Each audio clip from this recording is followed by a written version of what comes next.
Polecat Cast 124, where dem whale polecats ferret out rum slip feels, laughins, and wettin' day happens for discussin' in style dat land you slap bap. We have plenty story for day, for prepare for piss and poo poo, mind day sides, and be keepin' dem chemo for de cancer. Now that I have prepared an inclusive Pidgin English intro for the pigeons I might be watching, which is E-Day hard, allow me to get into the topics and panelists of today. Fastest demonetization ever. Yes. This is a race to get kicked off of YouTube the fastest. What the hell's the matter with you, Brian? Don't mess with me, alright? I'm one crazy mofo. I had to pop a cop because he wasn't giving me my props in Oaktown. No? I heard that from somewhere once. Alright. Today's Polecat panel consists of Max Darrett, Simpsons kin, and definitely not a living moon pie, although I used to love those too. That's not true. I am a moon pie. It's lovable and squishable, and you know. More ways to get kicked off of YouTube the fastest. Polecat Punster, Polecat Punster and Pussycat Punisher, Hannah, Dr. Anna McCam, Britain Panda Puppet Master and Rabid Long Range Rhetorician, and me, the Supreme Doge in Charge, currently just a Puerto Rican hairless breed though. And did I mention my lone testicle? I think I may have said that a couple times. Today, we will be covering the following topics. Some quick entertainment news to start, including Amy Schumer backpedaling on her recent demand for equal pay to comic legends, and Gone with the Wind is being pulled from a theater. Can you guess why? Intersectionality's goal of inclusiveness can have a really funny way of expressing itself. As we know, gay men have recently been evicted from the progressive stack, until of course they become useful tools to those that perpetuate the progressive stack. But now fourth waivers are excluding another group, white women. A first grade student was sent to the principal's office. This might seem like a pretty normal story so far, but there is a twist. What a twist! The twist is the student was being sent there for misgendering a classmate. Misgendering a classmate. First grade student.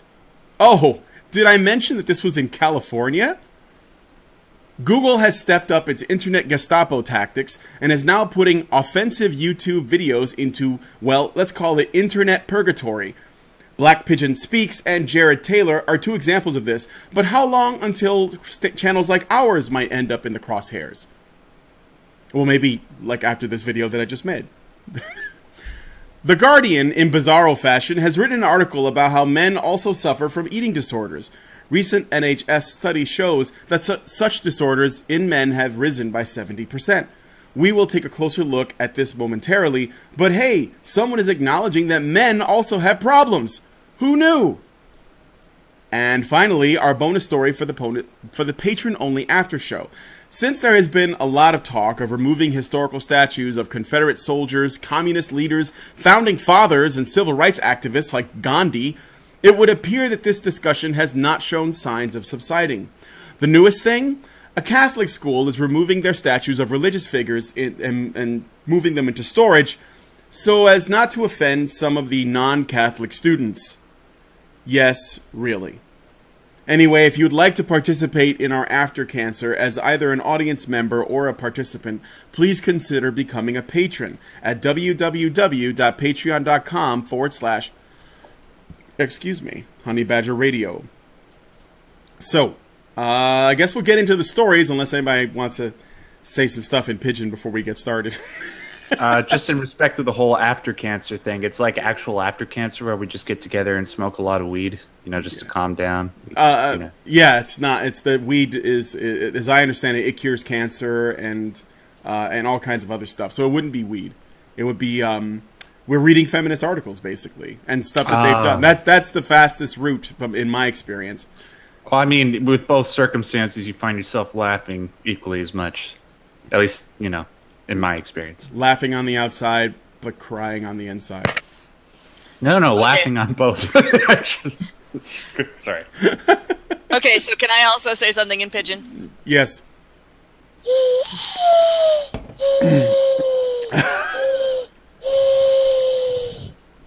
That's offensive. Okay. That kind of language. That's the way the ones around here talk. I hear them every morning. That kind of language would get us thrown in the brig. I don't know. Okay. Do people even throw people in the brig anymore? Okay, if the people that were offended by like the quote, like the supposed racism at the opening, they're gonna, like all the other kin, are gonna descend on this video and flag us now for that. Hannah, thanks so much. All right, let's get into the first story. Before I hand it off to Max, which is what I usually do, I want to go through these short little entertainment sort of news stories that are brief, but I thought, worthy of mention. So, Amy Schumer insisted Netflix to pay her closer to what Chris Rock or Dave Chappelle make because wage gap, and a theater cancels their Gone with the Wind screening because racism. Just like her newer comedy routines, Amy Schumer also likes bringing up her vagina in business dealings. Shortly after signing a deal with Netflix, stories began to break about the $20 million Chappelle and Chris Rock pulled for similar gigs. Schumer, reportedly paid only $11 million for her gig, went to the company and demanded something closer to equal pay for equal work. Although Schumer admits to using the salaries of Chappelle and Rock as a bargaining chip, she says she doesn't expect the same pay. In an Instagram caption, which was very recent, I might add, about a week ago or so, Schumer said, "Women deserve equal pay. However, I don't believe I deserve equal pay to Chris and Dave. They are legends and two of the greatest comics of all time." Way to backpedal, Amy Schumer. In other SJWs attempting to meddle with the entertainment market news, Gone with the Wind is now gone from the Orpheum Theater in Memphis, Tennessee. According to MSN, Gone with the Wind, which won 8 Academy Awards, features life on a southern plantation during the Civil War and Reconstruction periods.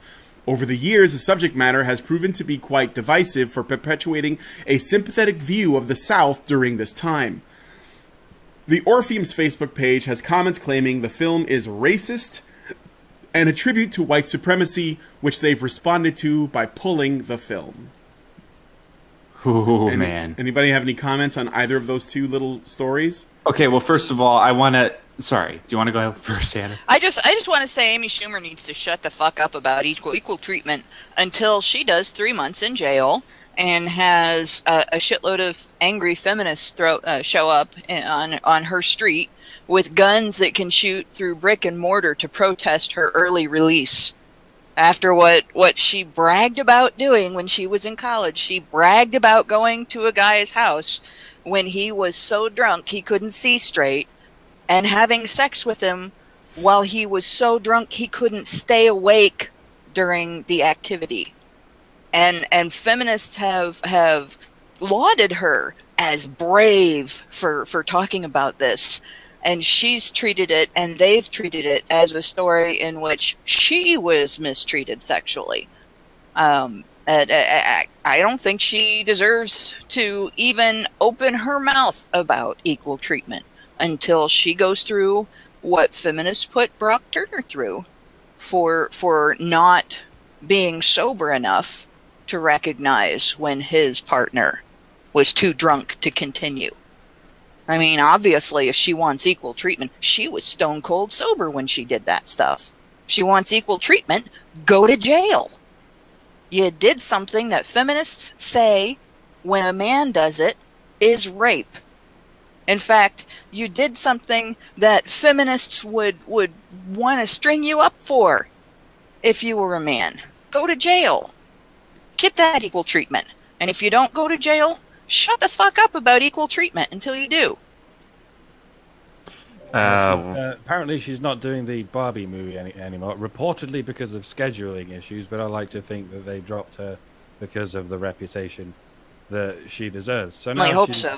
So now she's got nothing on her plate. This is her last-ditch attempt to get into the news, and I vote we make this the last time we even do half a story about Amy Schumer. Yeah, that's fine. I would bet though that until Amy she goes to Schumer jail. always Sorry has, about that. Yeah, but I would bet that Amy Schumer always has something on her plate. No, she doesn't, because it's always gone, because she ate it. Max? Well, first of all, that's really messed up, because I didn't know that about Amy Schumer. Wow, thanks for bringing that to my attention. But just a couple things. First of all, with the whole Netflix thing, how much you want to bet that you wouldn't be backpedaling if it weren't Chris Rock and Dave Chappelle, but it was like, I don't know, Lewis Black or something. Yeah, Lewis Black, Louis C.K. Yeah, white guys. Yeah, methinks the black guys has a little bit to do with her backpedaling because it don't look good when you're playing with the black fire. Yeah, and also, Amy, you got to produce comedy that is as legendary and often quoted as what Chris Rock and Dave Chappelle have produced to be able to be of a level of, like, you might be popular, but your material ultimately I don't think is going to stand the test of time and land legendary status like what those two gentlemen have made. And as far as Gone with the Wind goes, look, are we just going to start taking like history books out of classrooms, or like stop showing historical documents in the forms of films or books, fiction, just because it happens to demonstrate some really, really aged attitudes? Look, Gone with the Wind, despite the fact that some of its material is very much something that is a product of its time, was made back in 1939, it's still one of the most important pieces of American filmmaking that has ever been around. Not just for the fact that it's garnered, I think it's the highest grossing film of all time when adjusted for inflation. But it's also just a magnificent film. All the performances, the writing, when you put aside the social commentary involving them being in the South at that time, it's something that everybody should experience. It's an epic film. Why do you need to take this away from people?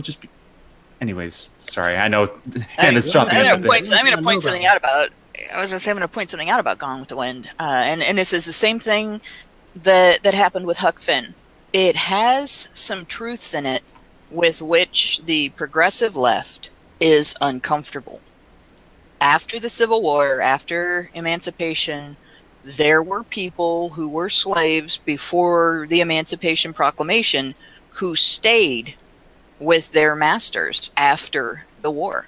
There were people who were loyal to their masters after the war. And then there were people who were like, they had been so broken and infantilized, I don't know how else to put it, they really didn't know where else to go. And so there were people who stayed. There were people who felt like they would be leaving their families. And then there were people who just didn't know what to do. And this is something that is portrayed in the film. And some of the people who stayed. People who stayed with people who treated them like dirt. And it was a reality. And it doesn't justify slavery in any way, shape, or form. No, that's just the backdrop of the movie. Right. That's all it is. But rather than have that nuanced discussion of when you do something like this to people, any people, this is one of the results that you get people. You cause people to be unable to take care of themselves. You create a self-fulfilling prophecy. And I'm sure part of the reason they don't want to talk about that is because they're doing it to people today with welfare, and they're creating a class of people, all races, all sexual identities, everything, but a class of people who cannot comprehend how to take care of themselves. So they certainly don't want people recognizing that can happen.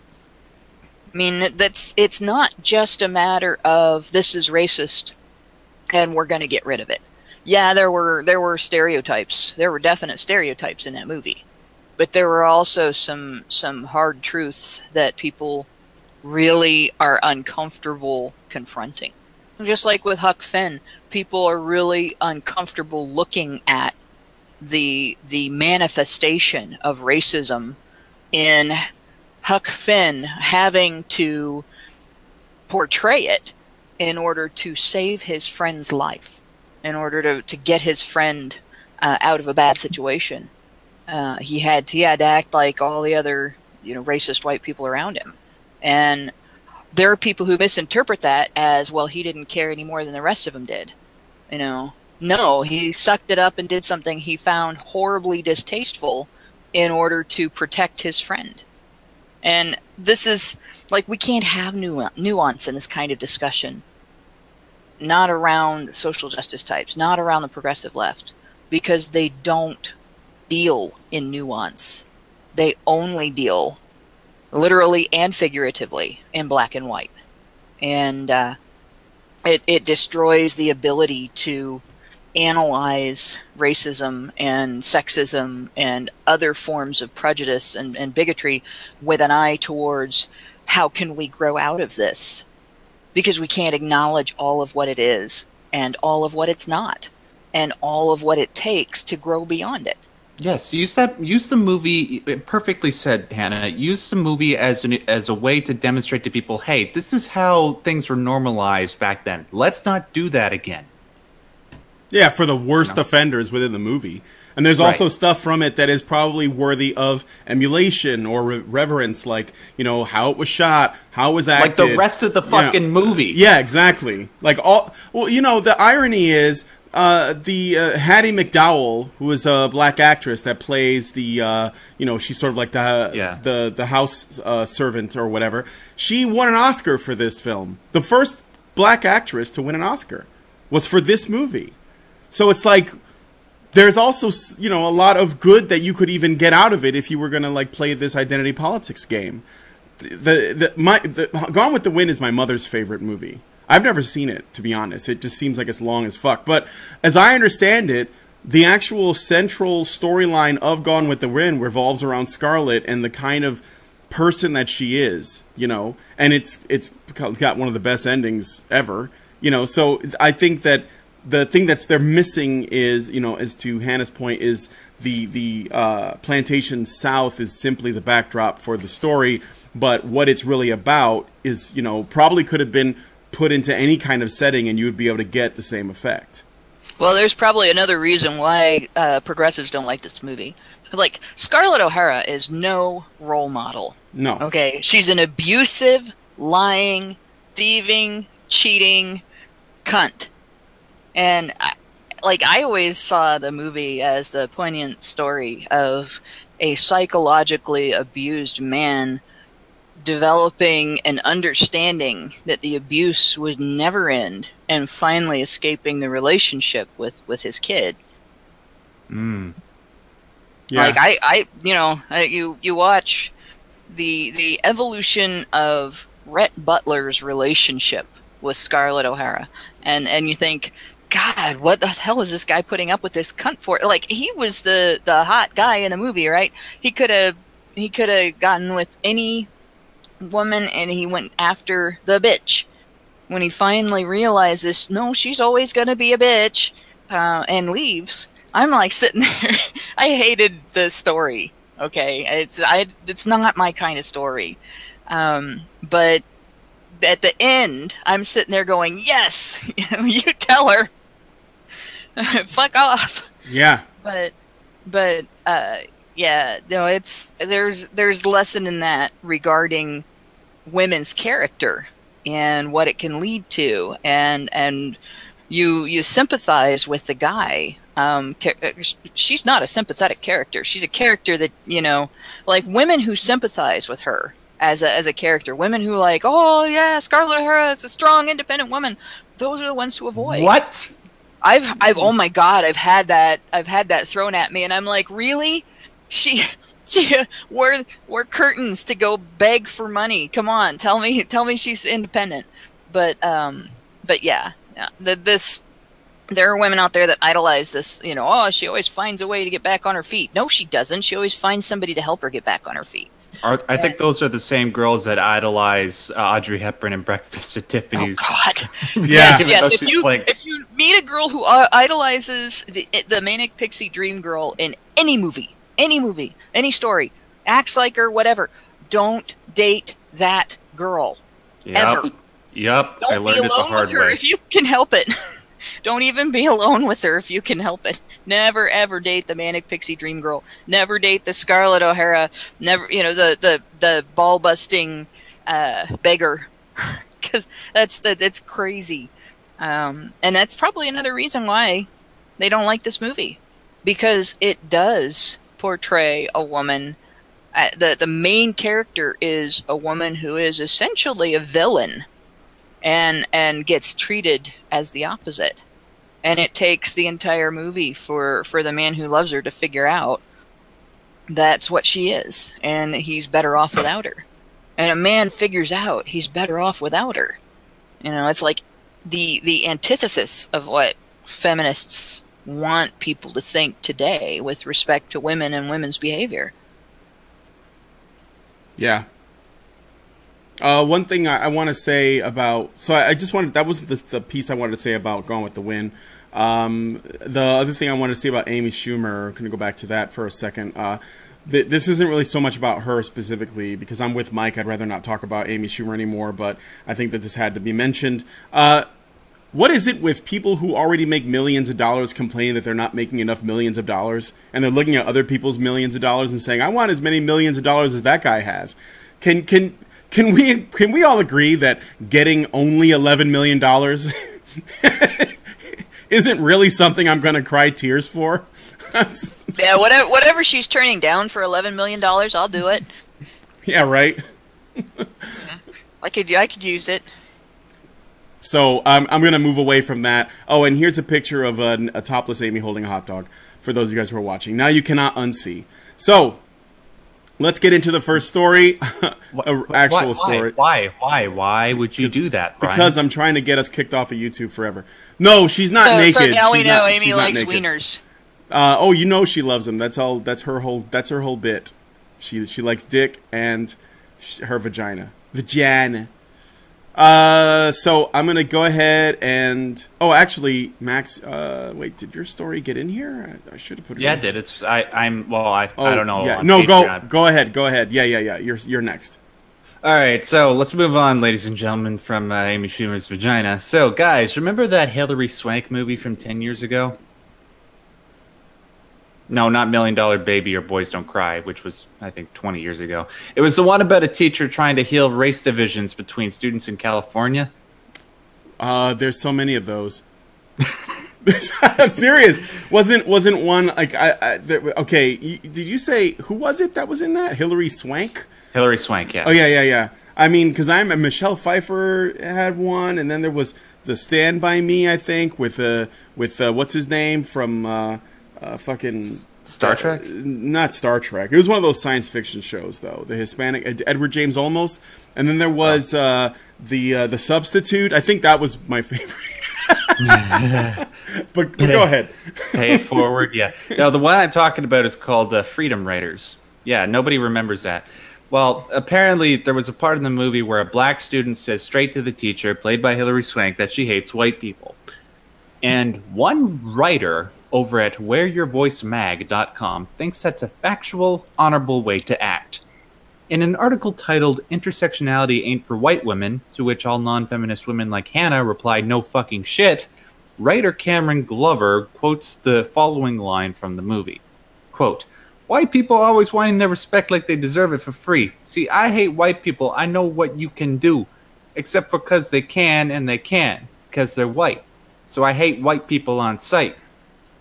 I don't know if they actually spoke like that. But, you know, that's probably how they wrote it. But yeah. In response to this, Cameron writes the following, quote, Eva's dialogue, Eva's the woman, not the woman, the person, man or woman that's speaking to Hilary Swank. Eva's dialogue reminds me so much of the pain that, what the fuck is this? By people of color, maybe?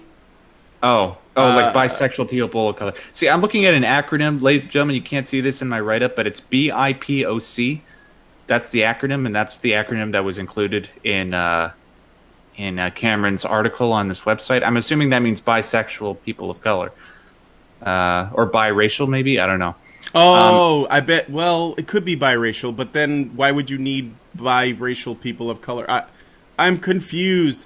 I thought POCs only applied to people who were non-white. They're just non-white. And if you mix with whites, you're actually officially non-white. Because I don't know if you noticed. I just want to throw this out there. I know Max is still reading his write-up, but I've noticed that some of the angriest social justice warriors that are that have, like, you know, black in them or whatever, they tend to be mixed. They tend to be half white, half black, and so angry at their white side. What was that? I think the I is indigenous. It's black indigenous people of color. Oh, perhaps. Oh, Indigenous Americans! We was kings and shit. The priest says, the Pope says, stand up! Okay, go ahead, Max. was Hannah about to say something, though? Oh, I was going to say, this is something that goes back a long time, and it actually, the idea that if you have, you know, what do they say, if you have a drop of non-white blood, you're not white, actually, that's been kind of adopted by the social justice end of the identity politics ideologues, actually stems from the way racists treated the descendants of people of various ethnicities in the past. So they're just carrying on a racist tradition. You know, you got a drop of black blood, you're black. You got a drop of Indian blood, you're Indian. You got a drop of you know, Native American blood, you're Native American, and so on. That's actually that's not necessarily something they should be proud of continuing.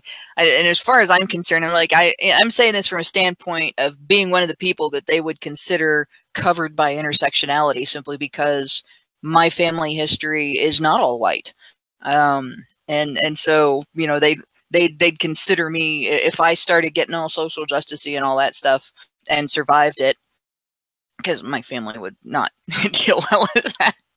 But if I survived it, that would be the outlook. Well, yeah, you got a little bit of history there that makes you, you know, and there are things that came out of it that I probably could complain about, because there's things I don't know about my family history that I would really like to know. That the reason it's hard for me to find out that information is because of the prejudice they faced in history and everything.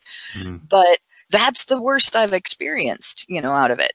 It's so, like, I wouldn't claim to be a person covered by all of these beliefs they have with regard to intersectionality.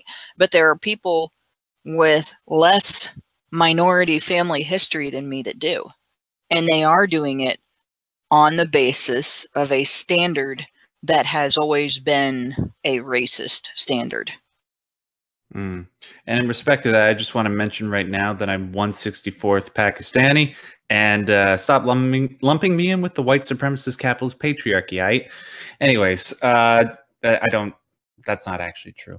Just moving on. Could have fooled me, Max. Could have fooled me. Hey man, apparently by the way that I speak, I can say some really ridiculous shit, and people actually believe me. I have some horror stories to tell you guys after the show. But anyways, moving on. Yeah, so there was that one quote from the movie where the black student says to the white woman that she hates white people, and in response to this, the author of this article commenting on that scene says the following quote: "Eva's dialogue reminds me so much of the pain that BIPOC have to carry to comfort and placate white women who believe that their well-intentions can make up for complacency in a white supremacist system. And of course, a lot of this well-intentioned quote-unquote feminist allyship comes in the co-option and theft of phrases specific to the black experience, like intersectionality." Cameron goes on to complain about how white people overuse the term intersectionality and how it warps its meaning. For example, quote, "The co-option of intersectionality has amplified something that BIW plus OC," I can't handle this, "BIW plus OC have already known. When it comes to our interactions with white women, the anxiety around co-option and culture vulturing is rooted in its inevitable reality because of the power dynamics that place white women as socially dominant. In short, intersectionality, much like solidarity, isn't for white women. Why? Because white women have never carried the weight of having to choose between their race or their gender when both mark them a visible target for oppression." In conclusion, Cameron expresses her wariness, seeing community-specific terms that black women and femmes have created out of necessity being morphed into terms that centralize on the experiences of those who continue to oppress us for their own gain. So white women, if you really want to stand in solidarity with black femmes and other BIPOC, how about you stop stealing our work and language? And I'd like to direct that question to Hannah, because I think she's the most guilty of all of us in this particular circumstance. Hannah, why do you like co-opting black phrases? Oh, there we go. Yes, I'm terribly guilty of co-opting black phrases. Guys, you have no idea. She's saying like racial epithets right before we go on the air every single Tuesday. It's the most offensive shit. She's like N-word this, N-word that. She's rapping. I just like, told him I was NWA. eating crackers. That's all, you know. Okay. Nah, I actually find it hilarious. It always seems like you find minorities who advocate progressive stack terminology and identity politics and feminist terms like intersectionality or intersectionality. Intersexuality sounds a lot more fun. Intersectionality. But like as they're doing this, and they'll start saying that white people don't face any hatred, white people don't face any prejudice or oppression and everything. Then they'll in the midst of all that, they almost always express a prejudice and hatred of white people. I hate white people, but nobody hates white people. You know, I think they don't deserve any consideration, but that's not oppressive or anything, you know. And it's like I don't really care what these people's opinions are as far as I don't care if they hate. I don't care if that's their business. It's pitiful, and sad to think that somebody feels like they got to carry that around their whole lives. It's a rotten burden to put on yourself. But as in terms of hatred and in terms of prejudice and in terms of its impact on people's lives, like the biggest impact that's had has been in things like affirmative action and in preference in hiring and preference in college funding and stuff like that. And you end up in a situation where people who actually are of a low income and who are struggling to get the same education, struggling to find the same work, struggling to pay their bills, struggling to get through the same shitty life that everybody else is struggling to. All of a sudden, they don't have access to the same forms of assistance and so on. They're paying taxes and they're funding some of that assistance because some of it comes from the government, but they don't have access to the same forms of assistance because of their ethnic background. And with men, because of their sex. And as far as I'm concerned, that is prejudice and that is a form of discrimination. That is oppression. Especially when you look at somebody and say, yeah, but there are rich people the same color as you, so you're not oppressed. Well, there are rich people of every color now. There are rich people from every background. And it's to turn around and single out one group and say, but the rich people of your background mean you don't deserve any help because you're privileged. That's bullshit. You know, it's stupid. And it makes the person articulating it a bigot just the same as if they said it to a person with darker skin or from a different religious background or of the opposite gender or for any other reason. And we will never get out of a situation where there is hatred and bigotry and division and oppression of various groups in our society until we get past the idea that it's okay to hate someone for any reason related to their demographic. It's not. It's never going to be. It's always going to be stupid. It's always going to be wrong. It's always going to be hateful. And it's always going to be poisonous. They're eating each other. Yep. I mean, I'm waiting for the point at which the only person that is allowed to claim intersectionality at the end of this long, what will be a process, they've thrown out gay men right? They said, oh, they're too privileged, so we're going to throw them out because they're still men after all. Although at some point, gay men will become convenient and they'll bring them back in just for a talking point and then throw them out again. Now they're talking about throwing out white women. Eventually, the only people that'll be left to claim intersectionality are going to be lesbian, trans women, Muslim women of color in burqas that are in wheelchairs. Those will be the only ones that are low income. Yeah. And identify animals. And the stupid thing about making it about lesbians, which they probably will because they're female, but the stupid thing about making it about lesbians is that historically lesbians have not faced nearly the same hatred, the same punishment for being lesbians as gay men face for being gay men. I don't think I've ever read a story of somebody being dragged behind a truck until they were beaten to death by the ground because they were a lesbian. Nobody cares about lesbians. Generally, people don't give a shit about lesbians. As much as they want to be just as oppressed and have it just as bad, nobody cares. No, gay men in America fought the battles. They paved the roads on which the entire rest of the add the whole alphabet to your movement is walking now. They're the ones that trod the path. They're the ones that made it so these people can talk without being beaten the hell out of them, without being trampled, without being fired, without being outed online and have people find out where they live and break into their house and shit. They should be thanking gay men, but instead they're shitting on them. Why? Because they're spoiled little children. They're absolute spoiled little children. This is why I never really got, I was all for the rainbow movement when it was about promoting, caring about people as people and not treating people differently because there was something about them, one thing about them that was different. And, I personally never have felt like I faced any kind of hatred or discrimination for liking both sexes. That's not something that, everybody talks about bi erasure and all that. Lesbians are shit about it, but to be honest, it's not something that I would say hits women the way it hits men. And I mean that literally. Men have died for this movement. Men have sacrificed their jobs. They've sacrificed their family relationships. They've sacrificed their reputations in their community.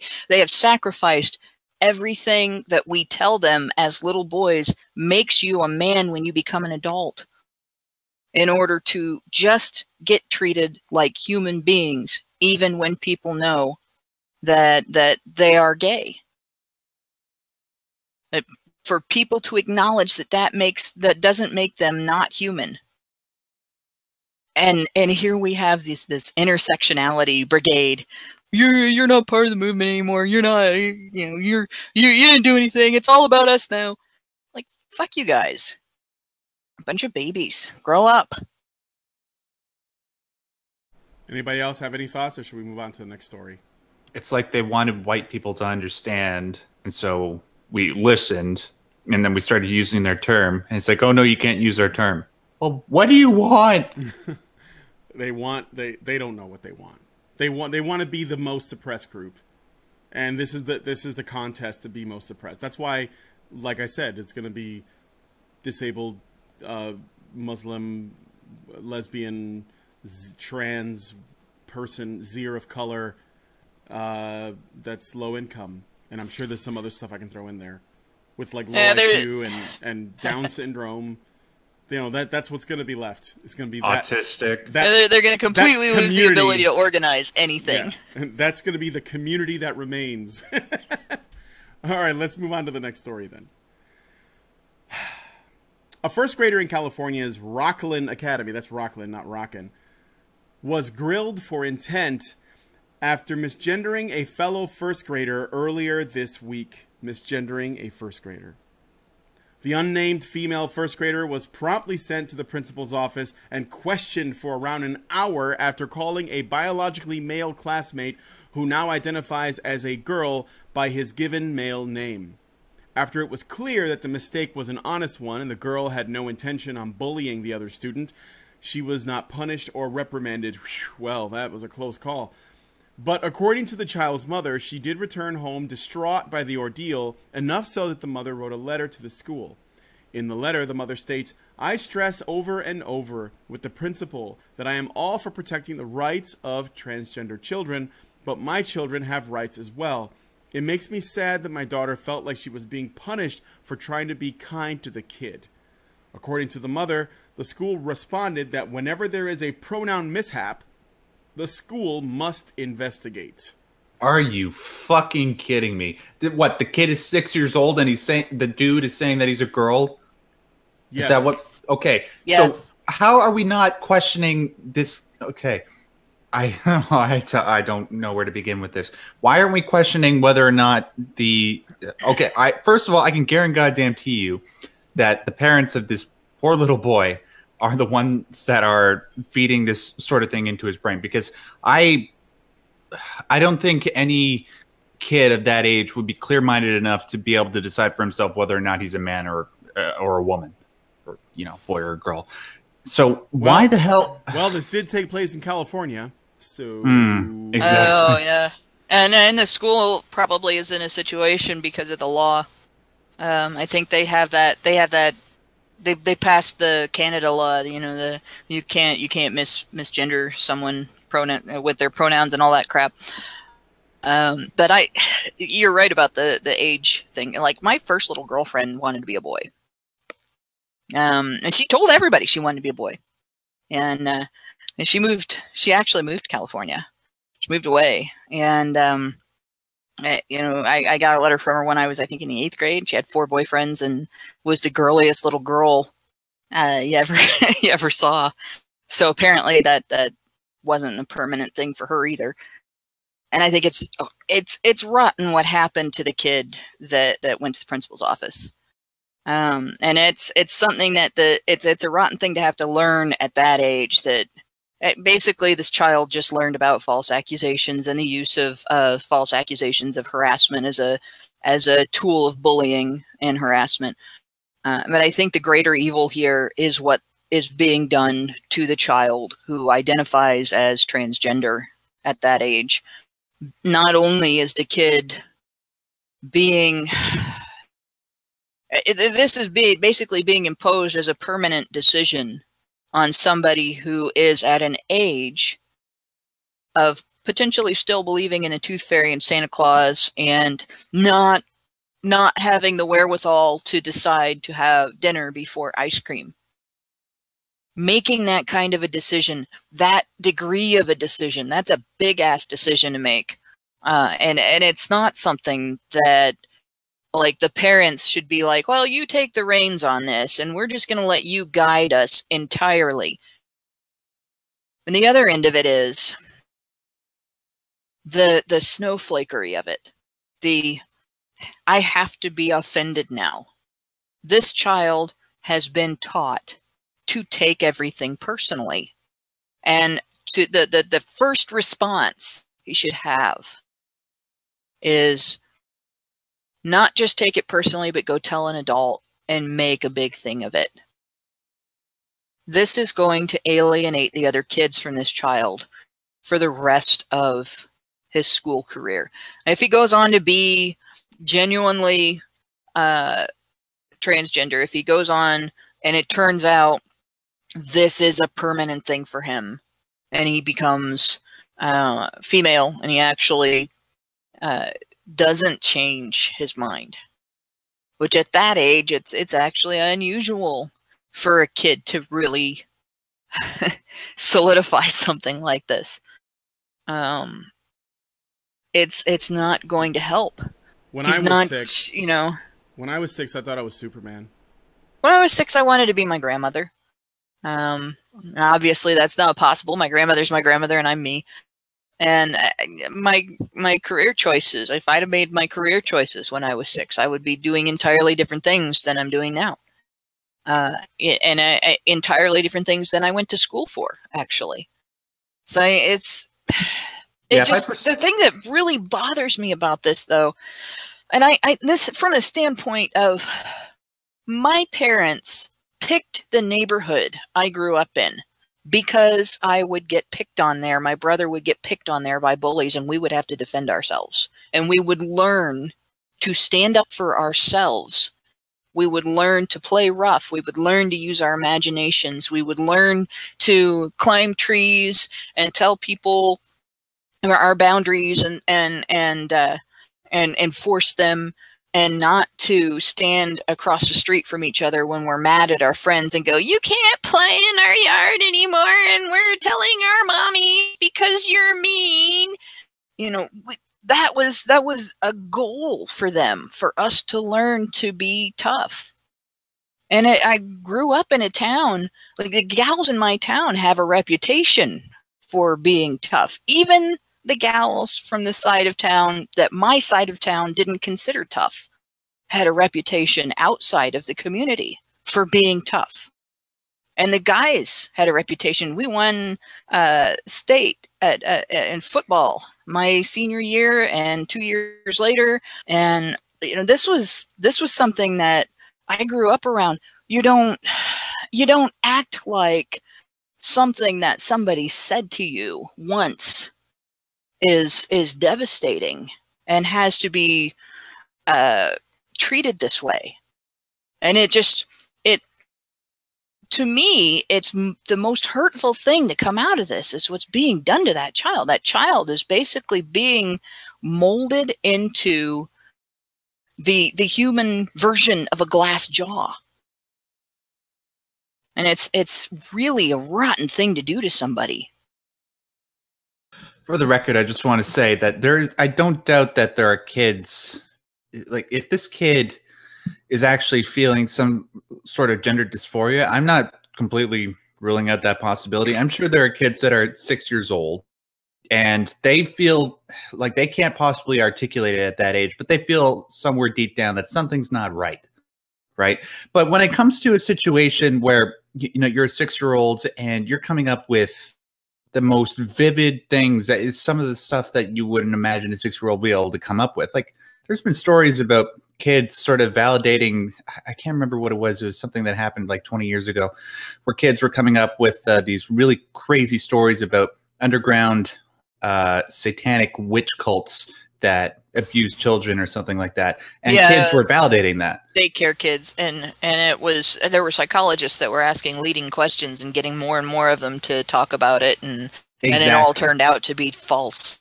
Right, exactly. And that's why I want to know, like, I want to know who the parents are in this particular situation, what their political leanings are, and you know, whether or not either of them identify on the gender binary, right? Because I fail to see how the developed mind of a 6-year-old would be able to comprehend something as complicated as this.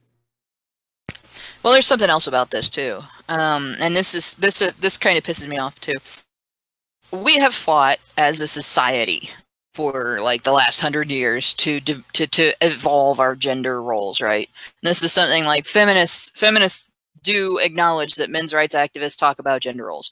They don't acknowledge the way we talk about gender roles, but they do acknowledge that we talk about gender roles. And feminist solutions to this is to feminize men. They like I've had them throw that at me repeatedly. The reality is, treating people like they're invalidated by being gender atypical is wrong. You know, like you're not an invalid person of your sex because you don't exhibit all of the stereotypical traits of your sex. That doesn't make you trans.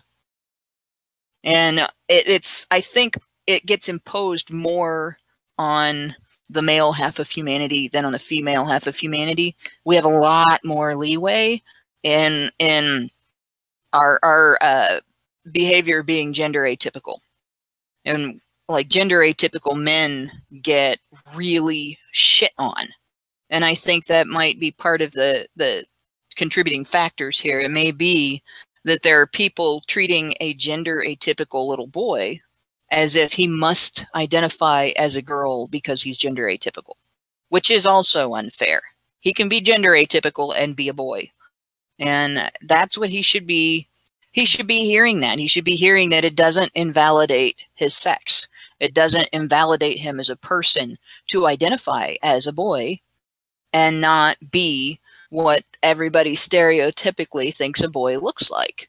But instead, they're using it as a political battering ram. It's interesting how these are the same kinds of people that don't want gender put into boxes, but they put people into boxes, little kids into boxes, based on their behavior because it doesn't fit what they believe typical gendered behavior should look like. So if a boy doesn't act in whatever in their mind a boy is supposed to act like, whatever the man box, as it were, then they say, oh, this boy doesn't act like what I think boys should act like, so this boy's probably a girl. And they'd probably do it the other way too. Interesting that. It's on a spectrum, but it's also in a box. I will say, what gets done the other way is not nearly as harsh. You have to really, really be gender atypical to get treated like you're not a legitimate girl. And you can be an absolute tomboy. In fact, the term tomboy exists to legitimize gender atypical behavior in girls. You know, and yeah, it was a criticism when it first got put on the social terminology list, I suppose. But from the whole time I grew up, you know, as a little kid, I got called a tomboy all the time because I spent half my childhood in a tree. You know, nobody ever used it as a slur. It was, oh, isn't that cute? She's such a tomboy. And there was never any kind of, well, you know, she must be trans. She must be different. She must be strange. You know, no, just tomboy, likes to play baseball, likes to climb trees. You know, and that's it.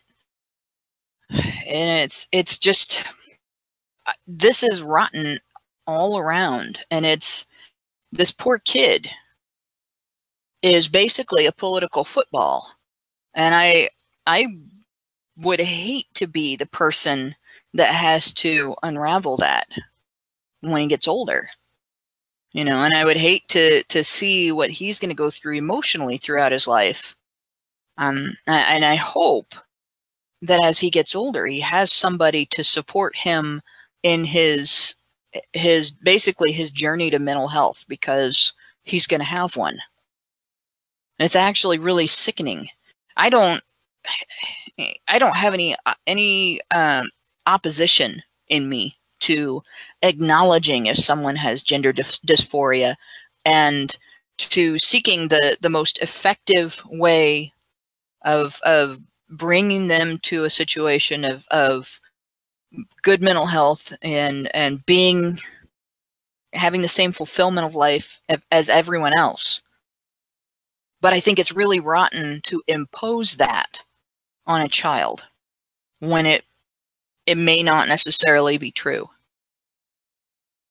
And I think this is a sick situation. And it is really, I think, a lot harder on boys than it is on girls in this. I don't think girls face nearly the degree of, if you're gender atypical, you must be identifying as the opposite sex, or there's something wrong with you, or depending on what prejudices the people have around them, you know, or you must be gay, you must be bi, whatever, when you're not. I don't think girls face that nearly as much as boys do. Yeah, no, I think that's right. I think it explains the 70-30 split when it comes to people who transition. 70% of people who transition are male to female, and 30% are female to male. And I think that there's probably a relationship there. So, at the risk of sounding totally ignorant, I know that there are, you know, there's a difference between transgenders and transgenders, but I think there's something to it. There's probably something there that we're not talking about or exploring. So. Mike? What I'd like to know, you know, in light of all this, if at some point they're going to start reprimanding first graders for microaggressions. Because if the pronoun shit is okay, then there's only a matter of time and opportunity before we're telling children not to ask other children where they're from or tell them they speak English well. It's bad enough that we do this to university students who are almost children at this point. When you think of what a microaggression even is, and then you think of how children talk and think. Children only understand macroaggressions or macro anything. Everything they say is like tactless and naive. Well, childish. Children can't even wrap their heads around ordinary politeness. So to punish them for not falling in line with the frankly paranoid schizophrenic hyper politeness they're coming up with in universities it's not going to go well. It's probably abusive. I mean, did you ever think this would happen? No. Gender studies departments, like the horizon of your madness meeting with the horizon of childhood. You think it's healthy to punish children for what you call microaggressions? And what was it? Pronoun mishaps? Pronoun mishaps. You think it might be the sickest thing since the Spanish Inquisition? It's terrible. I will just say, to echo what Mike was just saying. Echo. Oh, sorry. That was a Freudian slip. My bad. But just in terms of microaggressions against children, can you imagine? Like, there were actually kids that started to learn some sort of power dynamics from that. Like, imagine like a white kid goes up to a black kid, and the white kid's like, "Hey, you want to play blocks?" And the black kid is like, "Wait, why do you ask me if I want to play blocks? Why didn't you ask me if I want to play Monopoly? You don't think I'm smart enough to play Monopoly? Are you a race realist? Huh? I'm going to tell the teacher on you. Miss Adams." I could see that. Although the only way a black child of the same age would respond that way is if his parents trained him to do that. Because I think that children in general, they don't respond negatively to straightforward questions. They only do so to what is, overt bullying, basically. Yeah. So, but then again, if we do see that, because one other thing I had considered is in this story, I wondered if it was possible that the misgendering of this child wasn't something the child actually responded to, but maybe something a teacher or authority figure that worked at the school overheard and decided to respond to on their own. But no, I think I read in at least one story that the child went and told a teacher. The child did go and tell a teacher. But I'm guessing that, there is probably, because they supposedly take it so seriously, there are probably teachers who are paying attention and trying to stay aware of when these things happen. Stuff like this, or kids that eat their Pop-Tarts in the shape of guns, or kids that hug their teachers, or say they think their teachers are pretty, or whatever it is they need to get rid of a student, usually a male one, for doing. So if we are if they do start to introduce microaggressions, which I totally see doing, because they're not only doing it in colleges, but they're doing it in high schools now, I could see that the only way it would work, if they really wanted to implement it and actually essentially become micromanagers of the highest order, they would have to have teachers listening for microaggressions among students, because 6-year-olds won't know what microaggressions are unless either the institution searches them out, like the fucking Gestapo or the KGB. They're wiring the kids, or the parents teach the kids to basically get offended at everything. Well, there's another possibility there, and that is the institution teaching the kids to be offended at everything. And that can take the same form that this is something that happens with little kids that has. It's come out like Max pointed out. This came out with the pedo scare of I think it was the 70s and 80s when this happened, with the whole satanic cult, and like the family that happened to first in the United States, their whole lives were wrecked forever, pretty much. And I think that it also happened to a family in Canada, but. One of the things that happens with little kids, it's smart to teach kids. You have personal boundaries. These areas are private. Other people are not to touch them, without, and you should tell somebody if you're uncomfortable. That's okay. That's important. Your kids should know to set boundaries, and your kids should know to stand up for themselves, and they should know when to go for help and stuff like that. But if you overemphasize it, there might be a boogeyman in your closet. Make sure you call for mom and dad if that boogeyman sticks his head out of your closet. Make sure that you're watching out for that boogeyman. don't be afraid of the boogeyman. The boogeyman can't do anything to you because mom and dad's here. Eventually, a kid's going to see a boogeyman everywhere. Every closet, every building that he visits, there's going to be a boogeyman in there. Mom and dad's going to have to go kill it, you know. And that's what happens with overemphasizing as opposed to just regularly teaching kids, you know, yeah, you have rights and you need to stand up for yourself and you've got adults to protect you. If you're in a situation where standing up for yourself isn't enough power, you know, that's good and important. But if they start overemphasizing that, all of a sudden around every corner, there's a deliberate effort to infringe on that kid's rights. There's deliberate aggression against that kid around every corner. And I think that's you know, what's going to happen in this situation. You start teaching kids about microaggressions at 6 years old, and you know, in preschool at 4 years old, and so on. You start teaching them that they have to be watching out for microaggressions, and you have to start teaching them, you know, oh, if this happens to you or if that happens to you, it's a microaggression, and you should be offended and upset and snowflakey, and it should just ruin your whole day, and you got to feel bad about it and go tell an adult and ask for help and everything. It's going to cause kids to see microaggressions and everything, and they're going to be miserable. It's absolutely unhealthy. Absolutely. All right, well, if there's nothing else, we got 2 stories left, so maybe we can get through them.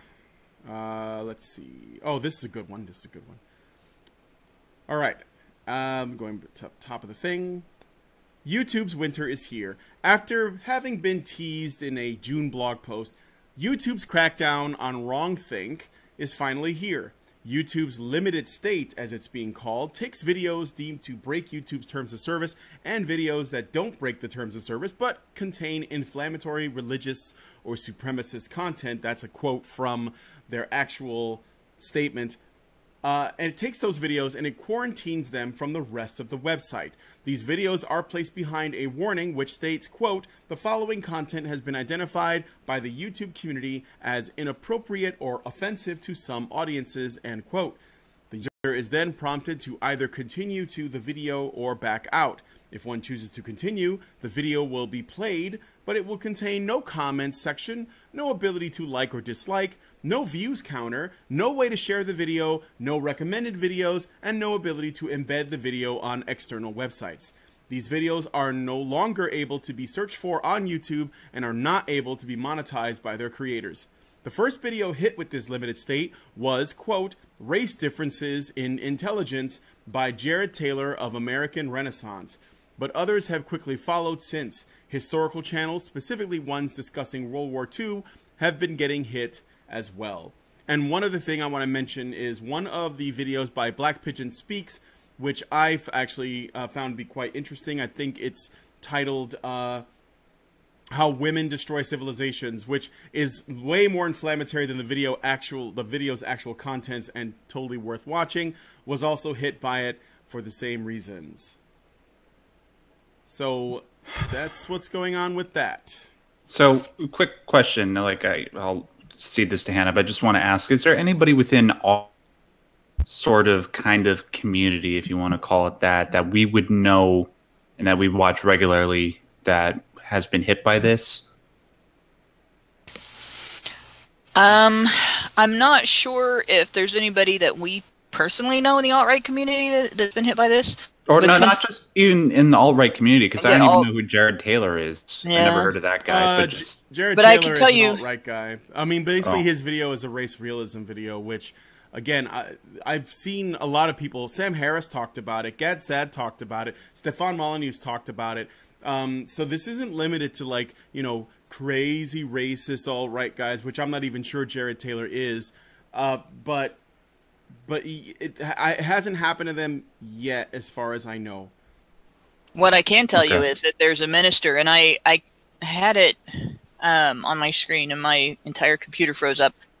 But there's a minister whose channel has like over 900 videos on it, and the majority of them have been demonetized, and several of them have been sandboxed. One of the videos that was treated this way was of an elderly Jewish woman talking about how happy she was that she found this church community, that she could have a social interaction with this community, and it was just so great for her that she had found people who would care about her, and that she could, you know, she could socialize with, and she could have her religious experiences with, and everything.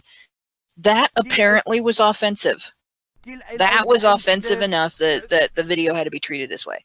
So it's not just, they're not just sandboxing over, like, and they've left videos. There's been news stories. Actually, PJ Media had a news story up a while ago about the fact that they had left pedo videos, or no, that was Facebook that left pedo videos. YouTube left ISIS videos up, and ISIS recruiting videos up, and demonetized crap like this. You can search for ISIS beheading videos. Now, when you go to them, they do, you know, they say, you know, like, you before you proceed, you have to, you know, this has got violent content, but you can search for them. Yeah, you can find ISIS videos, absolutely. Yeah, it's apparently not offensive to have that content, but it's offensive for an elderly, an isolated elderly person to talk about how wonderful it is that this Christian community has opened their arms to her and helped her to not be so isolated. How terrible! How dare Christians be caring and considerate of an old person who is isolated and needs human interaction. God, what's the matter with those guys? Don't they know they're supposed to be assholes because everybody wants to think Christians are all assholes? Apparently they don't know. That's all I can add to that. So it's clear present terrorism right there. Yeah, I don't know. My thing is it's considering the rules or the guidelines under which a video ends up in a limited state seems to be so incredibly arbitrary. I feel like it's only a matter of time before people who believe they make content that is totally moderate and doesn't, you know, go into risky territory, but happens to criticize the wrong points of view, or happens to promote, you know, a certain worldview that doesn't, like, fall in lockstep with whatever it is Google has in mind. And we know what Google's politics are. They've made that pretty clear, haven't they? Yeah, they've made that quite clear. So it's only going to be a matter of time before, you know, the channels that you think, like, okay, you might have a problem with Jared Taylor, I believe that's his name, but maybe you don't like him. Maybe you think he genuinely is a racist. Maybe, you know, I know that he's in favor of an ethno-state and all that. Sure. But this isn't about whether or not Jared Taylor deserves to be put in a limited state. I don't think anyone should be put in, you know, this sort of, like, purgatory of YouTube, because unless they're, like, breaking the guidelines, like they have sex and nudity and porn and shit that YouTube was never supposed to have up, then there's no reason to put them there. That's my personal belief. I don't care what you think. I don't care if it's feminist. I would never in a million years say that they can't make videos on YouTube, even if I disagree with them vehemently, even if I think they have terrible ideas. I don't want to block them from YouTube. But because Google ultimately controls, and I think Alphabet is the parent company of Google, this is actually coming from up there as well, as I understand it. But it's not like they're doing so against their will. They all believe the same shit. It's only a matter of time before Gad Sad gets taken off of YouTube. Before, you know, Blair White ends up leaving, even though she said she wasn't going to. Sargon, you know, us. It doesn't matter. You know, they're going after everybody that doesn't do things the way they think it should be done. Meanwhile, ISIS videos can stay up. The Young Turks will be allowed to stay up, and if they don't actually go full on, like, you know, in the recommended section, because I think that there's a YouTube News. If you go, like, you know, if you break it up into sections, and the Young Turks is on there, you know, but you're not going to see any opposing views. Like, you're not going to find Daily Wire or, you know, whoever might be speaking for the other side. No. So just be aware that this problem is not going to be limited to the people that you guys dislike the most. It will affect most of us. that don't fall in line. Otherwise, you know, if we're not making videos about fidget spinners, we're not going to be able to continue to make videos on YouTube. Eventually, it's going to hit us. It'll be interesting if they try to kick Sad off of YouTube, because knowing Gad's person, he'll just say that they kicked him off because Jewish. There you go. Yeah. AJ Wright had a very good point in the chat here I want to bring up. He says, if we're not allowed to have our wrongthink in a digital environment, we'll just have to post it on streetlights and bus stops and make all the normal people get angry. Actually, we should be doing that anyway. This is something that Men's Rights Edmonton did. And they postered everywhere. This also Dan Perrins from A Voice for Men, and I believe he was also part of Men's Rights Edmonton, postered. I've put stuff up in and out of my neighborhood that leads to various men's rights sites. There's a sticker that was one of the fellas that attended the KSU men gathering that Sage Gerard had a few years ago. He had brought a sticker that said, isn't it still domestic violence if she is committing the violence? And then had the A Voice for Men website listed on it. And I put that up all over the place. There are some stickers that I've put up that they've been there for years. They've been there for 3 years since the event. And I did put one up in Australia too. So when we were there. So I found a spot that had stickers already on it that were clearly anybody's allowed to put a sticker here, because there was just a variety of stickers and signs and stuff posted on it. And that's what you should be doing. You should be like, print stuff out on your computer, get stuff that's cheap. You know, you get to order free samples of stickers, order free samples of stickers that say men's rights things, and or talk about anti-censorship and stuff like that. Put them where you can tell or you can ascertain that it is not illegal to put them up. Don't break any laws to do this. It's not necessary to break the law to do this. And just see what happens. You may find that people vandalize them. You may find that people, you know, I've actually had people put up little, you know, notes and stuff right on, and you know, people have crossed off the word men and stuff, and people ripped down a lot of my stickers and so on. So it was kind of an interesting thing to see. So I would encourage people to do this: poster, sticker, put the information up, and yeah, it gets done by a lot of other groups. It gets done by people that have garage sales going on and everything, but people see it. People do respond to it. So, and if you do the same thing that Hannah's done, where people start to vandalize your posters, you know, you have social media, take a picture of it, post it around. Yeah. You've seen how people get viral tweets going around with thousands of retweets because somebody vandalized something that's really important. Yeah. Yeah. And you can actually, non-humanitarian anti-feminism says you can actually buy sticker paper at copy stores. Michael Keller has a good point. It's not just not needed to break the law. It's also not wise. And I agree. It is not wise to break the law, for a number of reasons. The first and foremost being, of course, you can get in trouble for it. It's also really rotten to if you're breaking the law to put something somewhere, it's called vandalism, and you're mistreating somebody else's property, and we don't want to do that. But then there's also the fact that it can have a negative impact rather than a positive one. If you vandalize a property to put a message up that you want people to adopt, you're doing something counterproductive. So I'll stress the don't break the law thing on that. Put them up where it's legal to put them up, and where it's accepted to put information up like this. But I would encourage as many people as possible to do this. And this is something probably Nick Redding would probably agree with me, because this is something that he did quite a bit, and he filmed, and he posted the results and everything. John the Other has done this as well.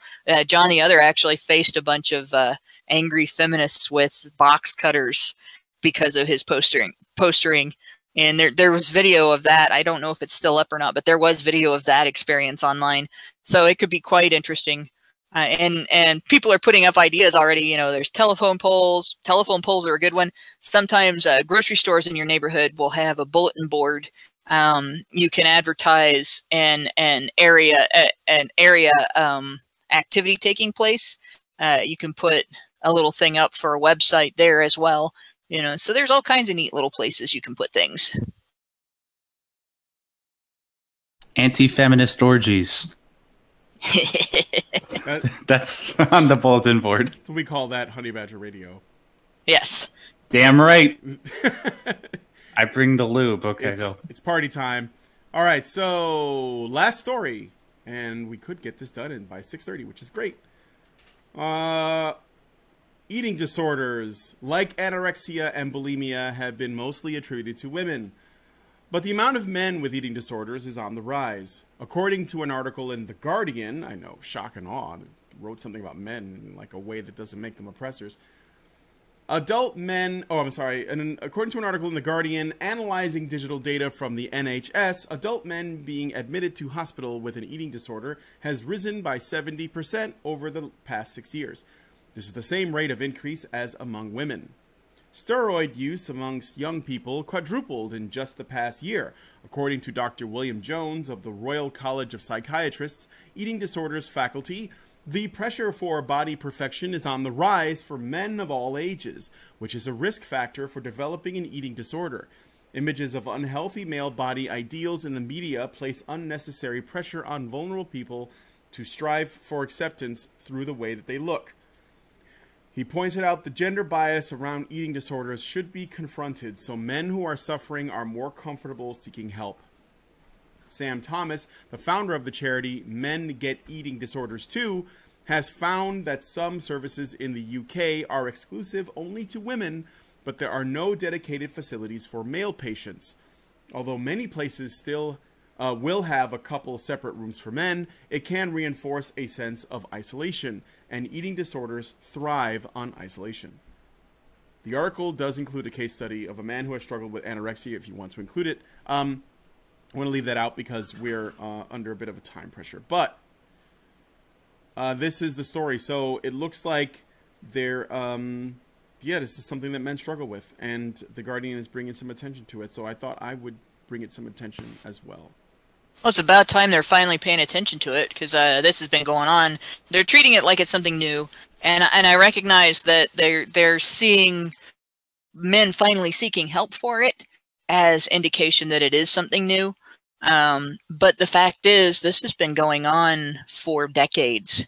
There have been men in the modeling industry and in the bodybuilding, the competitive bodybuilding industry, and the competitive sports industries that have struggled with this and had health conditions from this. There was a male model that died that I think he was like something like 75 pounds when he died.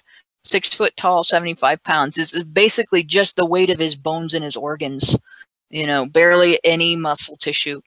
And I can't think of his name off the top of my head, but this is not a new thing. It's just new for media to be paying attention to it. And I'm very glad that they are. And it is very important. Steroid use and anorexia and bulimia and other eating disorders, other body dysmorphic disorders, and so on, those are not new for men. And they do deserve a significant amount of support. I'm glad there's organizations out there supporting them. Mm. Yeah, I don't think it's controversial to say that I think on average women deal with eating disorders a lot more than men do. It's something that it does happen to men. It's something that I've experienced personally. It's the worst possible feeling that you can imagine. Just when you're dealing with something like that, it's hard for me to just talk about it myself because it's something I've struggled with for a long time. But it's the worst possible feeling that you can imagine. Just trying, like, looking at yourself in the mirror and constantly like thinking that you're too fat, and if you just lose a few more pounds, you'll be content, but you never are. Yeah, I'm sorry. I don't know what else to say. It's okay, Max. It's okay. I found a story that I'm gonna show the people watching. There was a male model that had anorexia. His name was Jeremy Gillitzer. That's the guy. That's the guy I was talking about. Yeah, he died at the age of 38, and at the time he weighed only 66 pounds. So it was even less than I thought. Yeah, and it is a horrible story. Yeah, so I mean, I wouldn't.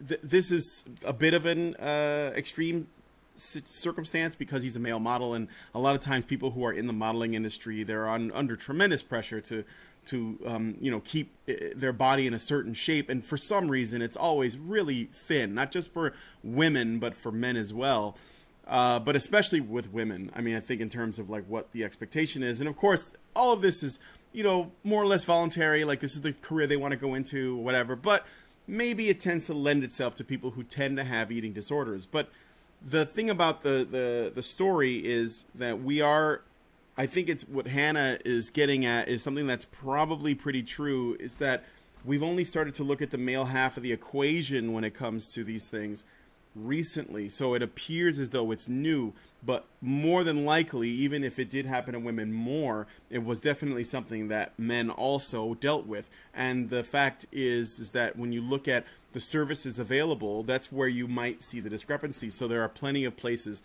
in the UK, at least according to this story, where they serve both sexes, but even in the places where they do that, they tend to prioritize women, as they say that men get their own separate rooms, but they're sort of isolated. And then there are places that are dedicated to just women, but there are no places that are dedicated to just men. Now, that's probably because of a blind spot in the fact that it does affect men, and perhaps because we are looking at things that the market is trying to respond to. There's not enough awareness around it that some savvy entrepreneur or medical professional or whatever would open up a facility for men, assuming that this isn't done like through public funding, for example. I think the blind spot isn't just over whether or not it happens. I think the blind spot is also over whether or not it has the same meaning when it happens to a man as when it happens to a woman. Because you think about it, it's always been recognized as soon as people began to understand that this was a thing with women, and that sort of started, I think, in the 60s and 70s, where it started being recognized that starving yourself and abusing yourself in as far as your diet is concerned to meet a physical ideal for women, it started to be recognized that was unhealthy and dangerous and not a good thing for women. But if you look at media representations of things like high school wrestling, Olympic wrestling, not pro wrestling, but actual wrestling, just making weight. Guys starved themselves. Guys were bulimic. Guys overdid exercises. They would take diuretics. They would take laxatives and everything. You watch an old movie from the 80s, My Bodyguard, and you watch Matt Dillon, the character that Matt Dillon played.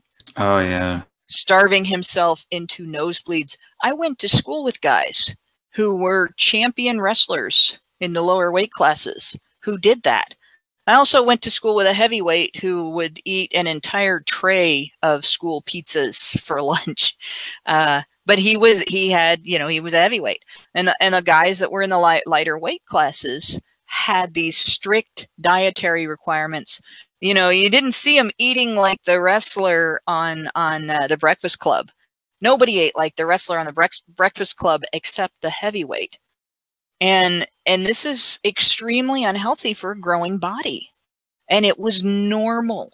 And those guys would grow up and they would have knee injuries and ankle injuries and hip injuries that they didn't know about that occurred partly because their bones and their tendons were not healthy and their joints were not properly lubricated because they were starving themselves and taking diuretics and taking laxatives to make weight. And the same thing happens in the military. You have weight restrictions in the military, and it's necessary to have weight restrictions and requirements, health requirements in the military. But there are people who will use cheats rather than healthy consumption and healthy exercise and everything. And then there are people who, for whatever reason, are outside the norm. They have thicker, heavier bones, they are taller, they are shorter, whatever, and they'll do unhealthy dietary things to make weight in the military. And so it's not just modeling, and it's not just like bodybuilding is another area that my brother was really into bodybuilding in high school and college, and he went through a period of very obvious anorexia. And I don't think anybody in the family would have thought of it as anorexia but me. And I looked at him when he was skinnier than I was. That was bad. I was told by my doctor to gain weight when I couldn't because my metabolism was just that high. And my brother was skinnier than me, and he was, 2 inches taller than me, 3 inches taller than me. And I mean, that's unhealthy. This is not something new. And it's something I think that part of the reason it was not recognized was men are expected to sacrifice their health and their welfare and their comfort to meet their goals. And there's a healthy level of that, and then there's an unhealthy level of that. And society puts the unhealthy level of that on men. They don't even put the healthy level of that on women. They put the unhealthy level of that on men. Another thing is steroid addiction. There's a great documentary, if you have Netflix, but you can probably find it somewhere else. It's called Bigger, Stronger, Faster. And it's all about juicing and like the dangers of it, and these guys that are just hooked on it, and the kinds of crazy shit that happens to them. So, and I think that's another thing that men do, because they want to be stronger, they want to look better, they think it's, they think of it as a shortcut, or even just, it just helps out. Like you get older, your body starts to break down, and you want to like stay, able to essentially maintain your masculinity, or you want to, continue to look good, or you want to keep doing some kind of job that, relies on your athleticism. And so you juice. And so it's a good documentary for that. I would definitely check it out. It's called Bigger, Stronger, Faster. It came out in 2008. So. If you're a young man and you're listening to this, don't think that it's just older guys that get addicted to steroids either. That's if you want to have a heart attack when you're 35 years old, you want to be on your way to bed and have an actual blowout in your heart from having a thin wall in one of the lobes of your heart, take steroids. If you want to die at 35, take steroids.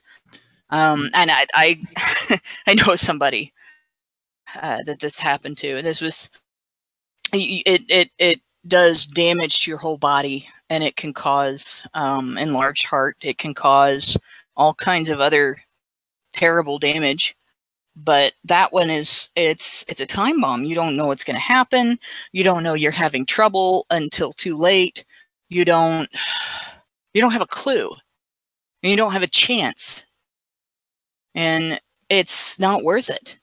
I don't care who's looking at you and how they're looking at you. That's not worth it. Don't even try them. Don't take something that alters your body chemistry without your doctor's careful guidance and your pharmacist looking over your doctor's shoulder. Just don't. Especially when you're that young. I just want to echo what everybody's been saying. I think it's really good that we bring attention to the fact that people develop eating disorders for more than just wanting to appear attractive to the rest of the world, right? There's so many different reasons why somebody might want to do it. It's whether it's for career gain or whatever. And I also just thought it might be a good idea to propose like a potential social experiment. I doubt we have any actual practicing scientists watching the show. We might, but if you are one, maybe I want to propose like maybe we gather a bunch of men and women who have eating disorders, hopefully not too many, and then just get some equal amounts and then ask them what it is that drove them towards doing, like participating in this type of self-destructive behavior. I'd be really curious to see how the reasons sort of divvy up between the two genders.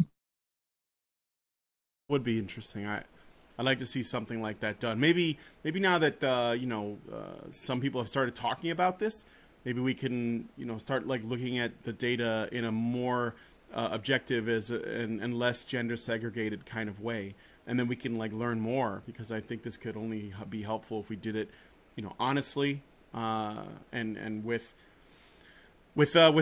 care and not with identity politics. Just look at this is just something that affects people. It's not good, and the more we know, the more data we have, I think the better we can get a handle on it. So that would be interesting to see.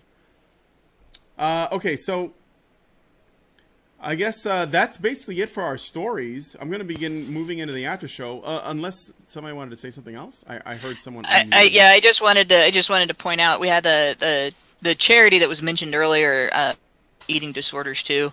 One step that we can take is to support charities like that. Yeah, so definitely. You got a few extra bucks that you're going to throw to a charity. That's a good one. Yep. It is called Men. Well, it's pretty straightforward, right? It's Men Get Eating Disorders Too. So just look that up. I have included, of course, in the show notes. You'll see that in the low bar. You can go to the sources for all the stories, and definitely check it out. There's also a case study in the original article for this of one man who struggled with anorexia. So you can look at that individual story and, yeah, be aware that this stuff, it affects men too. Crazy that. So I guess we're going to go ahead and wrap up the show. We're going to be moving into our after show. The article we're going to be looking at is this one. I'm just going to show you. It's called San Anselmo's San Domenico School Creates Stir by Removing Catholic Statues. And we're going to get into why that is in the story, but I get the feeling that it's related to other statue discussions that have been going on in the internet as well as the real world. So we'll see when we get into it. But I want to thank my co-hosts Hannah, Mike, and Max for joining us on the Polecat. And I especially want to thank our two streams for duking it out for my attention, while, of course, commenting on the stories and reacting thusly. So if we're still on YouTube after my pigeon opening, we'll see you guys on the next show.